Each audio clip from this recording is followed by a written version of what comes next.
सिसोदिया स्वागत करती हूँ आप सभी का एम टू एजुकेट इस यूट्यूब चैनल में। आज हम शुरू करने वाले हैं अपना संस्कृत भाषा शिक्षण शास्त्र से संबंधित एक प्रैक्टिस सेट। इससे पहले भी हम बहुत सारे प्रैक्टिस सेट कर चुके हैं।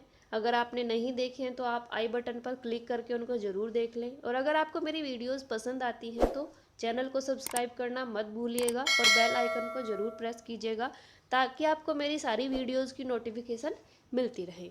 शुरू करते हैं आज का प्रैक्टिस सेट। पहला क्वेश्चन है, छात्राः शांतिपूर्ण जीवनाय अभिप्रेरिताः भवेयुः परस्परं मिलित्वा वसेयुः अन्येषां कृते च कार्यं कर्तुं सज्जिताः भवेयुः इति एते भावे संबद्धा शिक्षा कथ्यते। दूरस्थ शिक्षा, शैक्षणिकता, व्यावसायिक शिक्षा या फिर मूल्य शिक्षा।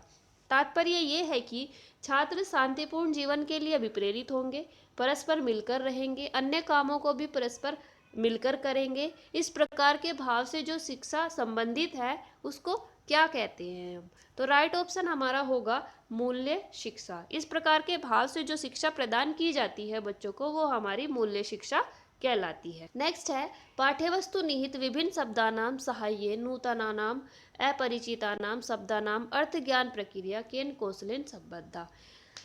श्रवणेन, भाषणेन, पठनेन या फिर लेखनेन। इसका अर्थ है जब विद्यार्थी विभिन्न शब्दों की सहायता से नए अपरिचित शब्दों के अर्थ को जानने का प्रयास करता है या अर्थ को जानने की जो प्रक्रिया होती है वो किस कौशल से संबंधित है, तो वो किस कौशल से हमारी संबंधित होगी? पठनेन। पठन कौशल से वो हमारी संबंधित होगी, क्योंकि जब चीज़ों को हम पढ़ेंगे तभी तो हम उसका अर्थ जान पाएंगे। जब चीज़ों को हम पढ़ेंगे तब हम उसका अर्थ जान पाएंगे। तो ये हमारा थर्ड ऑप्शन राइट हो जाएगा। नेक्स्ट है, अवबोधनात्मकं परीक्षणम इत्यर्थम किम सर्वाधिक महत्वपूर्णम। अवबोधनात्मक परीक्षण में क्या सर्वाधिक महत्वपूर्ण है? पाठस्य शीर्षकम, संदर्भस्य ज्ञानम, पाठेषु शीर्षकाणि, लेखनाभ्यास। तो क्या सबसे इम्पोर्टेंट है इसमें? संदर्भस्य ज्ञानम। अवबोधनात्मक परीक्षण कहे जाते हैं वो जो गद्य पद्य पर आधारित या श्लोकांश पर आधारित प्रश्न जो पूछे जाते हैं वो अवबोधात्मक प्रश्न के अंतर्गत आते हैं और उनका जवाब देने के लिए बच्चों को उसके संदर्भ की जानकारी होना आवश्यक है। तो इसके लिए सबसे उपयुक्त ऑप्शन हमारा क्या होगा? संदर्भस्य ज्ञानम। नेक्स्ट है, वाचन संदर्भे संचय कौशलेन अभिप्राय अस्ति। वाचन के संदर्भ में संचय कौशल से अभिप्राय है। क्या अभिप्राय है ये हमें बताना है। टिप्पण स्वीकरणम, विश्लेषणम, व्याख्यानम या टिप्पण निर्माणम। तो राइट ऑप्शन हमारा होगा टिप्पण निर्माणम। वाचन संदर्भ में या बोलने के संदर्भ में संचय कौशल का अभिप्राय हमारा है टिप्पणियों का निर्माण करना। इससे क्या होगा? छात्र में उस विषय के ज्ञान को पूर्ण रूप से समझने की योग्यता विकसित होगी और इस आधार पर वह अपने ज्ञान को विस्तृत रूप दे पाएगा।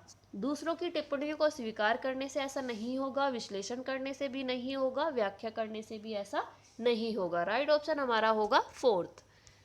नेक्स्ट है, भाषण कौशल मूल्यांकनार्थम अनिवार्यम। भाषण कौशल का अगर मूल्यांकन करना है तो उसके लिए क्या अनिवार्य है? संभाषणम, निरंतर श्रवणम, संवाद लेखनम, भावानुगुणम, पाठ्यवस्तुना विश्लेषणम। भाषण कौशल का अगर हमको मूल्यांकन करना है उसके लिए अनिवार्य क्या होगा? संभाषणम उसके लिए अनिवार्य होगा, क्योंकि जब बोलेंगे तभी तो कोई भाषण कौशल का मूल्यांकन कर पाएगा। निरंतर सुनते ही रहेंगे तो कैसे मूल्यांकन होगा भाषण कौशल का? न संवाद लेखन से होगा, ये तो लेखन कौशल का विकास होगा संवाद लेखन से। तो भावानुगुणम, पाठ्यवस्तु न विश्लेषण, इससे भी भाषण कौशल का विकास नहीं होगा। तो संभाषण के द्वारा ही भाषण कौशल का विकास किया जा सकता है। नेक्स्ट है, गृह कार्यस्य मुख्य उद्देश्य अस्ति। छात्रा गृहे नवीन पाठान् पठितुं रुचि प्रदर्शयेयुः। अभिभावकाः जानीयुः यत्र छात्रा विद्यालये किं किं पठन्ति। पठित पाठान् अधिकृत्य अभ्यासं कुर्युः, पठेन छात्र रुचि वर्धनम। तो राइट ऑप्शन हमारा क्या होगा इसका? पाठान् अधिकृत्य अभ्यासं कुर्युः। राइट ऑप्शन हमारा हो जाएगा। गृह कार्य का उद्देश्य क्या होता है? पढ़े गए पाठ को फिर से अभ्यास करे बच्चा घर जाकर, ये उसका उद्देश्य होता है गृह कार्य का, जिससे कि उसको चीज़ों को और ज़्यादा अच्छी तरीके से वह समझ पाए। घर एक बार क्लास में पढ़ा फिर एक बार जाकर घर पे पढ़ेगा तो चीज़ें और ज़्यादा उसके लिए क्लियर होंगी और अभ्यास से ही कोई भी चीज़ सीखी जा सकती है। तो इसलिए गृह कार्य का उद्देश्य है पढ़े गए पाठ को घर जाकर अभ्यास करें। वाचन अभ्यास समय कोऽपि छात्रः पाठात् आगतस्य शब्दस्य स्थाने कमपि अन्य शब्दं वदति अध्यापकेन किम कर्तव्यम। इसका अर्थ है मतलब कोई पाठ बच्चा पढ़ रहा है, उस वाचन के अभ्यास के समय में कोई छात्र पाठ पे आए शब्द के स्थान पर किसी अन्य अनुचित शब्द का वो प्रयोग कर देता है, तो अध्यापक का क्या कर्तव्य है। ऑप्शन है हमारे, पुनः पठतु इत्यादेश शीघ्रमेव दातव्य, कि पुनः पढ़ो ऐसा आदेश तुरंत ही दे दे। छात्रा संपूर्णम् अंशं पठेत इति विचार्य तत्क्षणं किमपि न वक्तव्यम।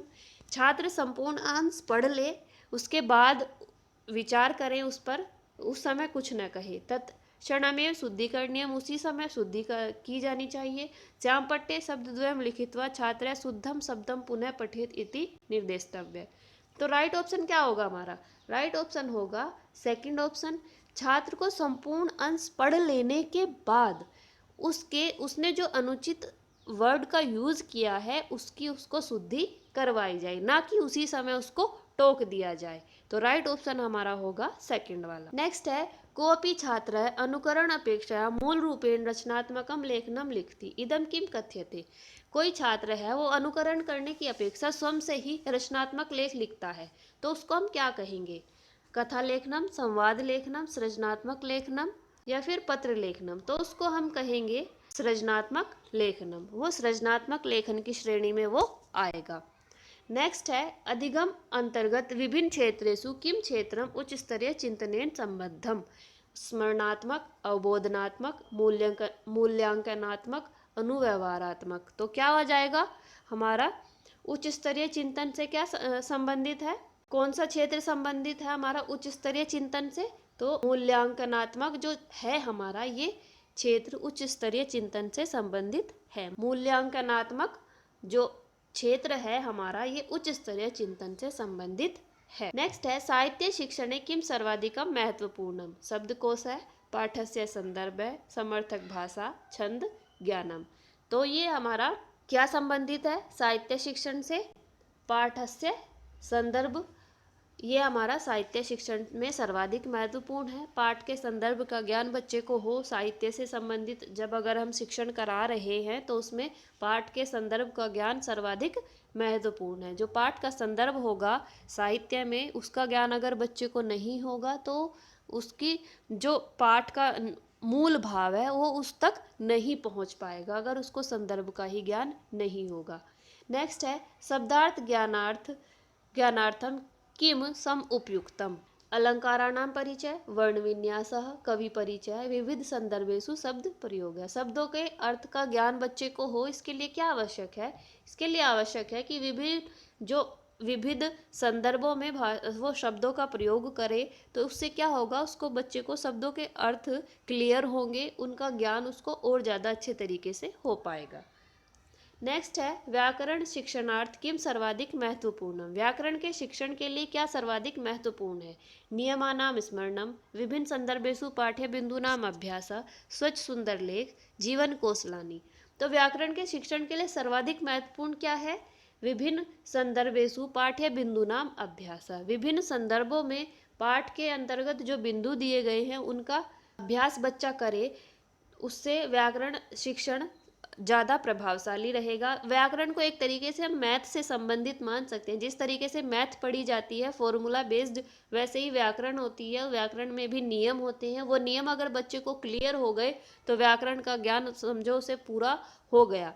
तो और उस जैसे मैथ प्रैक्टिस से सीखी जाती है वैसे ही व्याकरण भी अभ्यास के माध्यम से सीखी जाती है। तो राइट ऑप्शन हमारा सेकंड हो जाएगा। नेक्स्ट है, कस्मिन पदे सप्तमी विभक्ति अस्ति। कौन से पद में सप्तमी विभक्ति है। बहुत इजी सा प्रश्न है ये, तो सभी बता देंगे इजीली।